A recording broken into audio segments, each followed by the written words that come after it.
Doctor ने operation का भी नाम बोल दिया था कि ऑपरेशन भी करेंगे तो ये ठीक नहीं हो पाएंगे। तो अभी क्या किस स्टेज पे है? अब गुरुदेव बिल्कुल काफ़ी ठीक है।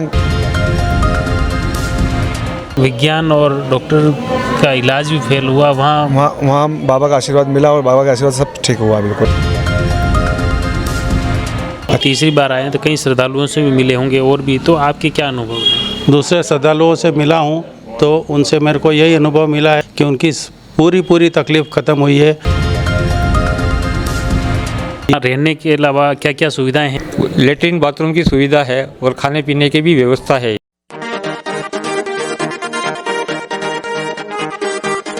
अभी हम पहुंचे हैं अजमेर ज़िले के टाटगढ़ कस्बे में काल भैरव धाम पर, जहां के चमत्कार जयवर्धन न्यूज़ के अलग अलग एपिसोड के माध्यम से हम आप तक पहुंचा रहे हैं कि यहां पर हर दीन दुखी, पीड़ित या गृह क्लेश, शादी, संतान सहित अलग अलग जो भी लोगों की समस्याएं हैं, उन समस्याओं का यहाँ निवारण होता है।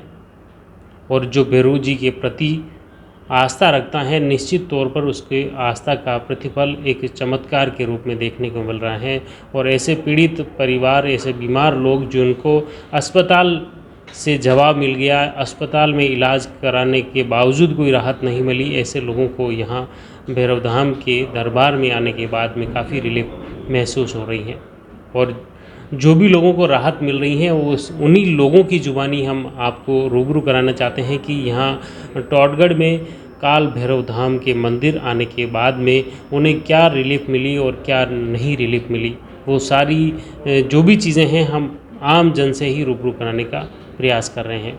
और इसी सिलसिले में अब इस बार का नया एपिसोड लेके आए हैं, जिसमें हम जो मंदिर के चमत्कार के साथ ही टाटगढ़ धाम पर आने वाले श्रद्धालुओं के लिए जो सुविधाएं हैं वो भी आम जन तक पहुंचाने का प्रयास कर रहे हैं। ख़ास तौर से भैरव धाम के दरबार में जो शनिवार शाम को जो श्रद्धालु आते हैं वहाँ भोजन की व्यवस्था भी विशेष तौर से मंदिर में कर रखी है।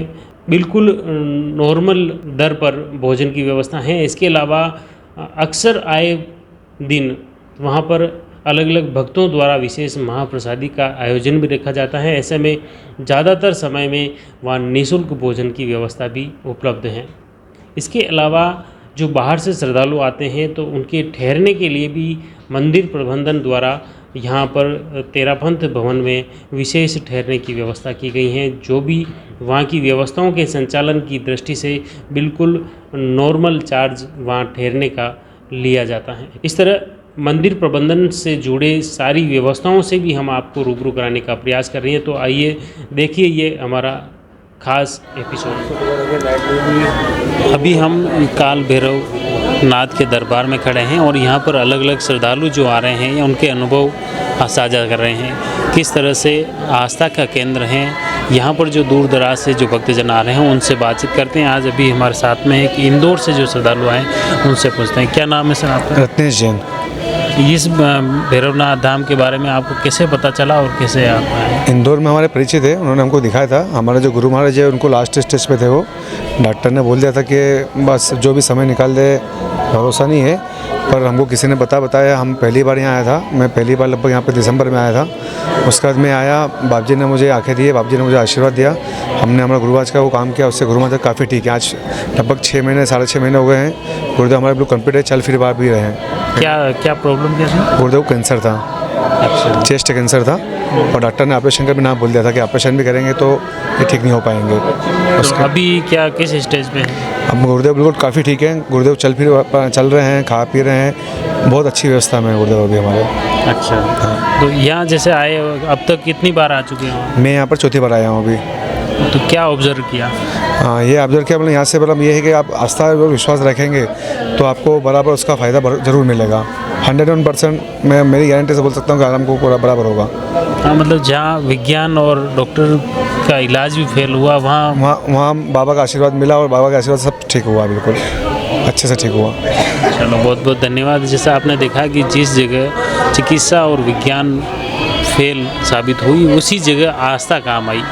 ऐसे ही श्रद्धालुओं की अलग अलग जो आस्था की उम्मीद की जो लोग हैं उनके जो अनुभव हैं उसी से हम आगे और भी रूबरू कराते हैं। यहाँ मंदिर में राजसमंद और आसपास ही नहीं बल्कि बाहर से भी बड़ी तादाद में श्रद्धालु आ रहे हैं। अलग अलग श्रद्धालुओं से हम बातचीत करने का प्रयास कर रहे हैं।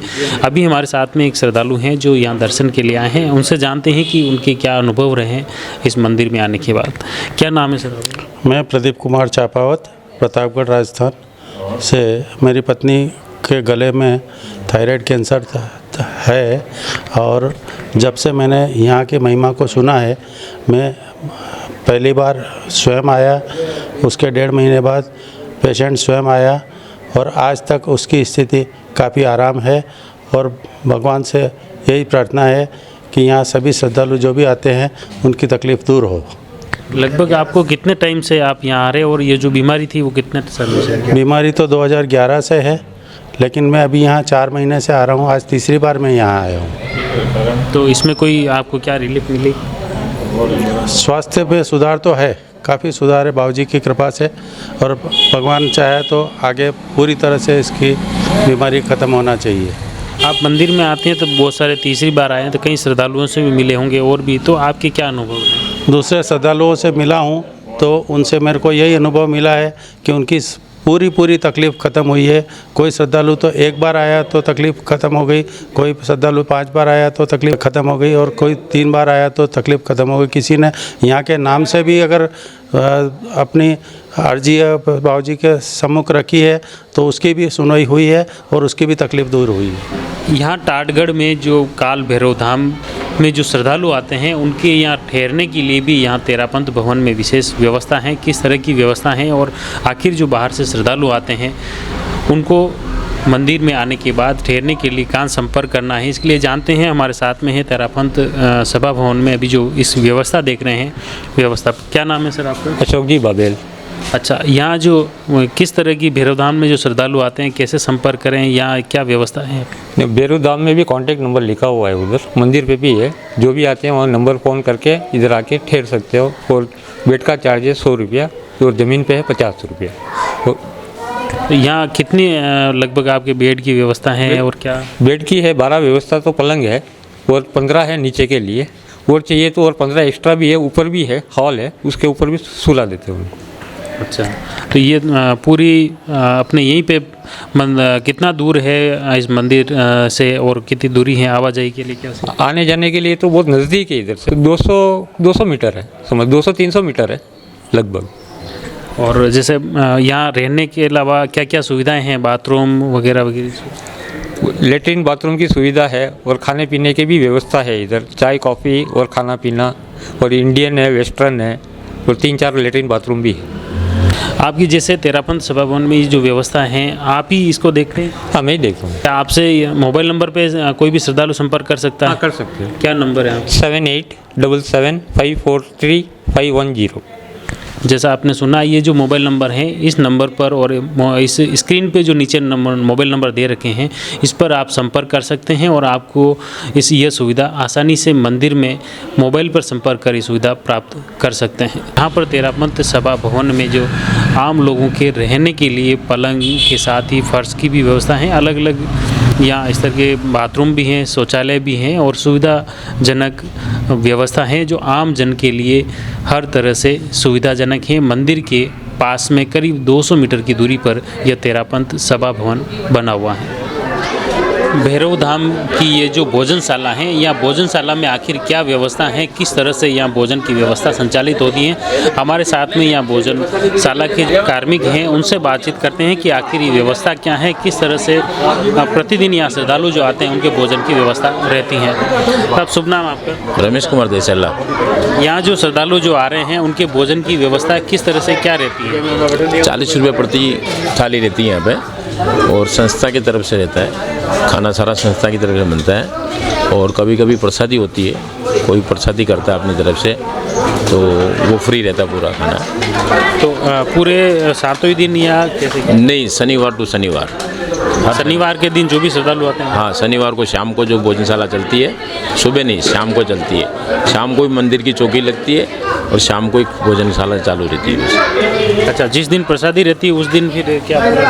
प्रसादी रहती तो वो शाम को ही रहती है, वो फ्री रहता पूरा एकदम, उसमें कोई चार्ज नहीं। और बाकी जैसे भोजन ये वहाँ पे मंदिर से ये डायरेक्ट यहाँ आ जाते हैं श्रद्धालु, या कैसे क्या वहाँ कोई अनाउंस किया जाता है? मंदिर पे अनाउंस करते हैं वो कि भाई भोजनशाला चालू हो गई है, और 7:30 बजे यानी 5 बजे भोजनशाला चालू होती है, 7:30 भोजनशाला क्लोज हो जाती है। 7:30 बाद में भोजन की कोई व्यवस्था नहीं रहती यहाँ पे। 250-300 लोग यानी कि भोजन करते हैं हर शनिवार। अच्छा, बहुत बहुत धन्यवाद। जैसा कि आपने देखा भैरव धाम से पास में ये 5 बजे से भोजनशाला यहाँ शुरू हो जाती हैं, और आम जितने भी श्रद्धालु आते हैं उनको यहाँ भोजन व्यवस्था कराया जाता है। मुख्य रूप से यहाँ जो भोजनशाला में जो हलवाई हैं जो भोजन बनाते हैं, तैयार करवाते हैं, वो हलवाई भी यहाँ मंदिर प्रबंधन समिति की ओर से ही व्यवस्था की रही। वो किस तरह से है? वो ब्यावर से आते हैं, अपने योगेश जी बंसल और लक्की बंसल दोनों भाई आते हैं।